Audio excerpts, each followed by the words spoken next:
కల్పన ఏం చేస్తున్నావు? ఇది ఒక పని. యాక్చువల్లీ మామూలుగా ఒక ఓని ఇచ్చారనమాట కట్ వర్క్కి. అసలు కట్ వర్క్ ఎందుకు చేయము అంటే ఇదిగో ఎందుకు ఎంత పని చూడండి. ఇది చేసుకోవడానికి ఒక 10 ఫ్రేములు పెట్టాలి. ఫస్ట్ ఫాల్స్ వేసుకోవాలా ఒక అరగంట, ఈ ఫ్రేములు పెట్టేదానికి ఒక గంట, ఈ కాల్చేదానికి ఒక గంట.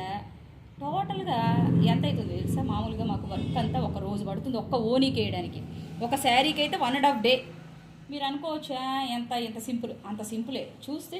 అందుకే నేను ఫ్రేములు పెట్టి ఈసారి కట్ వర్క్ చేసేటప్పుడు కూడా ఒకసారి ఒక వీడియో పెడతా చూడండి. ఇది ఓన్లీ కటింగ్ లైవ్ పెడదాం. లైవ్లో చూడండి, లేకపోతే అంత సింపుల్ కాదు ఏది మీరు అనుకున్నంత.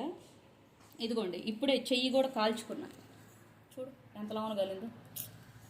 మీకోసం మేము ఎంత కష్టపడుతున్నాం, మీరేమో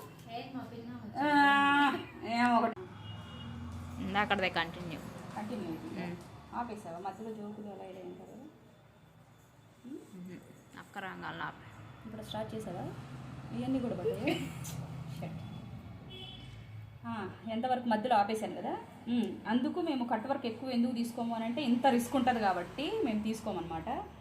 అయినా ఇది మా హ్యాపీ కస్టమర్స్లో ఒక కస్టమరు ఖచ్చితంగా చెయ్యాలి అని పట్టుబట్టి మరీ చేపిస్తుంది. బొట్లపాలెం నాగేంద్రం అక్క, వీడియో చూస్తూ ఉంటావు కదా, చూడు ఎంత కష్టపడుతున్నాము.